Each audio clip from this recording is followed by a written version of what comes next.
بنو عباس کی خلافت قائم ہوئی تو بنو امیہ کے تمام سرکردہ افراد رپوش ہو گئے۔ انہیں خوف تھا کہ ان سے نہایت برا سلوک کیا جائے گا۔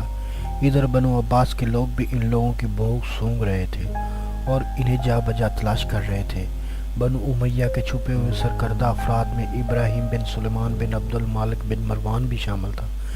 خلیفہ صفا کے خاص آدمی نے اس کی سفارش کی اور امان طلب کی، جو دے دی گئی۔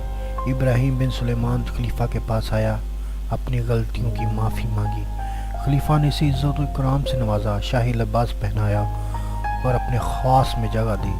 ایک دن خلیفہ صفا ابراہیم سے کہنے لگا، تم ایک مدت تک چھپے رہے، اگر اس دوران کوئی ایسا واقعہ پیش آیا ہو جو دلچسپ اور سبق آموز ہو تو ہمیں سناؤ۔ ابراہیم بن سلیمان نے اپنی زندگی کا سب سے نرالا واقعہ بیان کرنا شروع کر دیا۔ میری تلاش اور گرفتاری کا شاہی پروانہ جاری ہو چکا تھا۔ میں ادھر ادھر بھاگتا پھر رہا تھا، کہیں سکون نہ تھا۔ بھاگتے بھاگتے میں ہیرا جا پہنچا اور صحرا میں ایک بدو کے ہاں پناہ گزین ہوا۔ موت میرے تعاقب میں تھی اور میں اس سے بھاگتا پھر رہا تھا۔ میرے سر پر ہر وقت خوف منڈلاتا رہتا تھا کہ نہ جانے مجھے کب دھر لیا جائے۔ ایک دن میں چھت پر بیٹھا تھا، صحرا پر نگاہیں گاڑ رکھی تھی کہ دور سے کالے جھنڈے نظر آئے۔ کوفہ سے نکلنے والا یہ قافلہ ہیرا کی جانب آ رہا تھا۔ مجھے خوف محسوس ہوا۔ میری چھٹی حس کہنے لگی کہ یہ لوگ مجھے گرفتار کرنے آ رہے ہیں، ممکن ہے کسی نے مخبری کر دی ہو۔ قافلہ ابھی دور تھا، میں نے موقع غنیمت جانا اور وہاں سے نکل بھاگا۔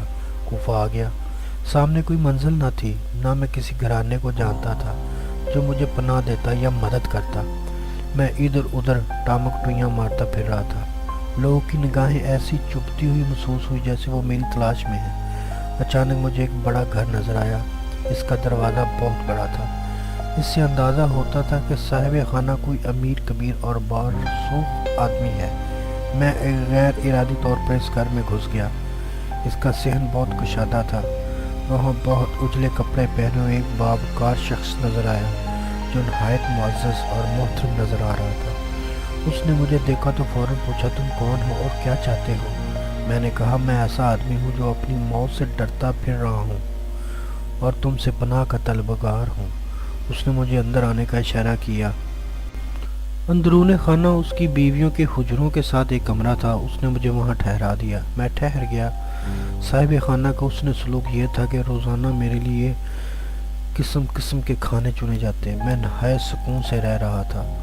اس نے مجھ سے کبھی کوئی گفتگو کی، نہ میرے بارے میں پوچھا کہ میں کون ہوں، میرا جرم کیا ہے اور وہ کون لوگ ہیں جو میری تلاش میں ہیں۔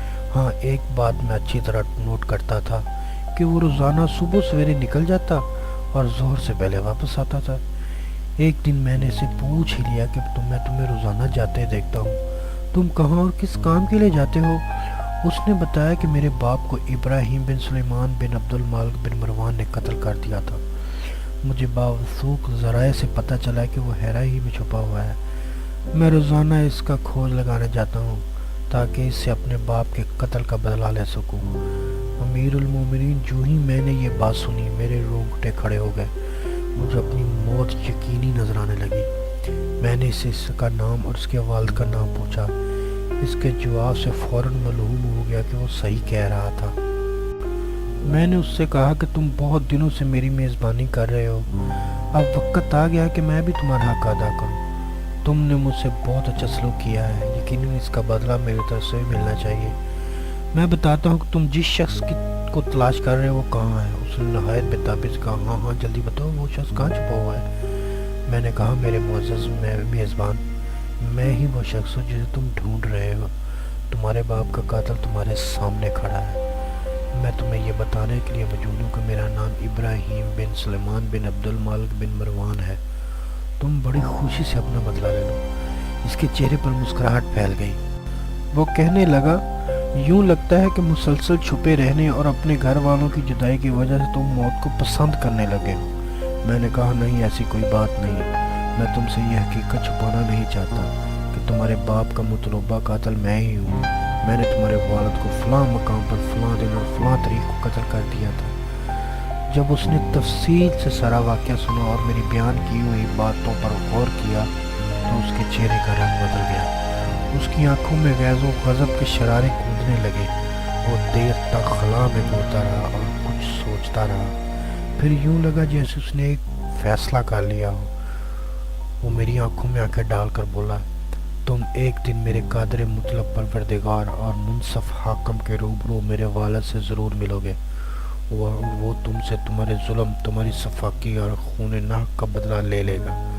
اب رہا میرا معاملہ، تو واقعہ یہ ہے کہ میں نے تمہیں پناہ دی تھی، تمہیں بچانے کا عہد کیا تھا، لہٰذا میں اپنا وعدہ توڑنے کے لیے تیار نہیں، کیونکہ میں بد عہدی کرنا اپنی توہین سمجھتا ہوں.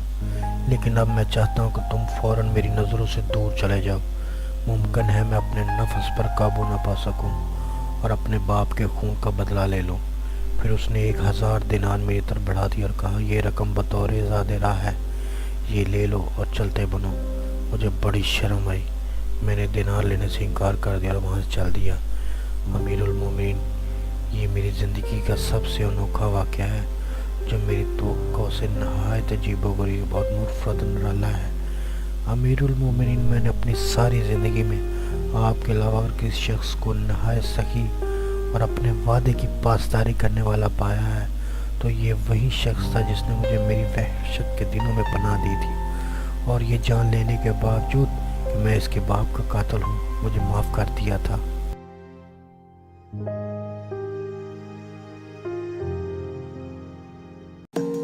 اگر آپ کو ہماری یہ ادنا سی کاوش پسند آ رہی ہے تو پلیز آپ سے ریکویسٹ ہے کہ ہمارے چینل کو ضرور سبسکرائب کیجیے اور ساتھ موجود گھنٹی کے آئیکن کو بھی دبا دیں تاکہ ہمارے آنے والی کوئی بھی ویڈیو آپ سے مس نہ ہو.